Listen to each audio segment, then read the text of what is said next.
Hello everybody and welcome to my review of Yu-Gi-Oh! The movie, Pyramid of Light. First of all, before we get started here with today's topic, I want to say that this video was actually meant to come out much sooner, but I'm only getting around to recording it now because I had school which I had to finish up and I just couldn't really make a review of Pyramid of Light in time. So I have my notes up here right beside me so that way I can kind of give the plot synopsis and all that. So today's course plan is we're going to go over the plot first. We're going to give some trivia about the movie, some things you might not know. And then we're going to round out with my closing thoughts.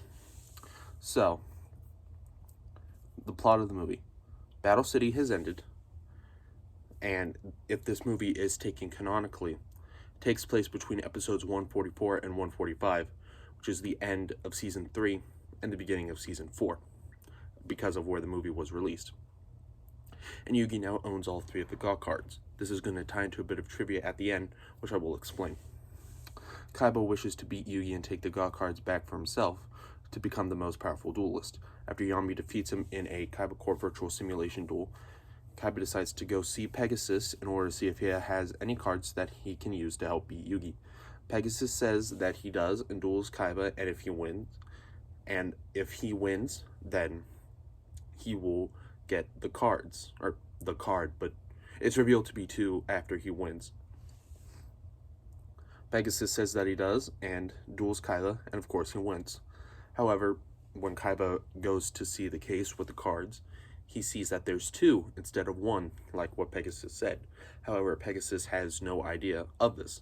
This is because the night before, the main villain, Anubis, had snuck into Pegasus's house using weird ancient Egyptian invisibility magic and decided to put another card in the case.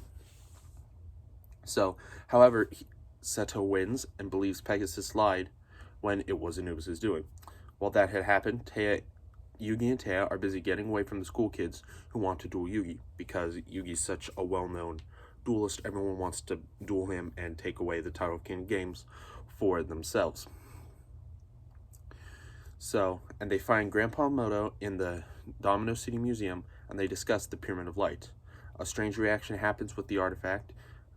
All 3 of our characters get knocked out and wake up to see the glass shattered in the item exhibit, and the item's gone. Kaiba calls Yugi over to Kaiba Corp, and Yugi heads there to duel him.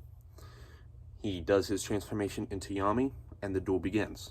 It goes on for what seems like forever, and Yugi is starting to suspect that there are dark forces at work. And his suspicions are confirmed when Kaiba activates a trap card called the Pyramid of Light, which just so happens to share the same name as the artifact that they saw in the Domino Museum, which bears a striking resemblance to its namesake in the museum, but it also prevents Yugi from using any of his God cards. The trap card glows and pulls Yugi, Joey, and Tristan, or if you want to go by the original Japanese version, Yugi, Jinochi, and Honda into the pyramid, while this regular Yugi, not Yami Yugi, while Seto and Yami duel. After more time passes, Anubis throws Kaiba's body to the side, as Anubis was using Kaiba as a vessel in order to use Pyramid of Light, and duels Yami one-on-one. He appears with 2 powerful monsters on his side of the field, Androsphinx and Sphinx Talia, and after those 2 Sphinxes are gone, he summons his Athenian the Great Sphinx. And then Yugi activates his card Reverse a Reverse to activate Kaiba's other card, Return from a Different Dimension. And so the God cards return and destroy the Sphinx, which seemingly takes Anubis with it. But a giant jackal, the ancient representation of Anubis, who in Egyptian mythology and just Egypt and Egyptian history in general, Anubis is the Lord of the Dead. And it rises from the remains of the pyramid, and Kaiba and Yugi use their anime powers to join forces, putting all their strength into the new Blue Eyes Shining Dragon, and uses Shining Nova, which is the attack of Blue Eyes Shining Dragon, to destroy Anubis once and for all. On top of it all, Pegasus, who had earlier arrived by a helicopter to help them, also helps them get out of the exploding building in Kaiba Corp. And then after that, there's a whole heartfelt, ending about friendship and all that, and the movie ends. So now we're going to move on to a bit of trivia. So this takes place after Battle City, as I said, between episodes 144 and 145, which is the end of Season 3, end of Battle City, and the beginning of Season 4, Waking the Dragons, or the Doma arc. And it essentially spoils what happens because this movie was released before the end of Season 3.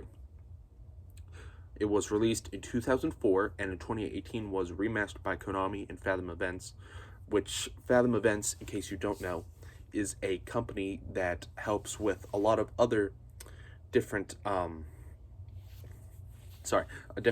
lots of different kinds of anime movies, anime films, and just events relating to that. And it also included a dubbed sneak peek at Yu-Gi-Oh! Vrains, back before, the whole Vrains controversy with Gallop and everything, before Vrains was canceled early. Original airings in 2004 got special movie packs with your ticket. Inside of those packs, you could get Wadapon, Blue Eyes Shining Dragon, Sorcerer of Dark Magic, and the actual trap card of the movie's namesake, Pyramid of Light. And what's interesting about one of the cards, Blue Eyes Shining Dragon, is its movie pack variant. Nobody wants it. It's like one of the cheapest cards out there on the market. But when you look at the retro pack Blue Eyes Shining Dragon, that thing's like $200-300.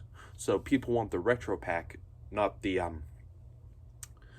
movie pack version. And to be honest, the Blue Eyes Shining Dragon card in and of itself, it honestly isn't even that good. But people want it for the collector's value. And cards such as Blue Eyes Shining Dragon and Sorcerer of Dark Magic only appeared in this movie in anime form, and they haven't been in any other Yu-Gi-Oh! Anime. So now for my ending thoughts.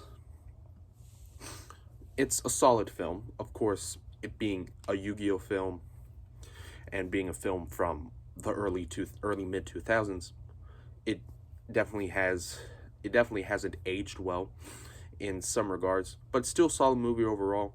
And it also led on to other Yu-Gi-Oh! Films. So that's my review of Pyramid of Light. And for the next review, thinking we're going to be going a bit old school.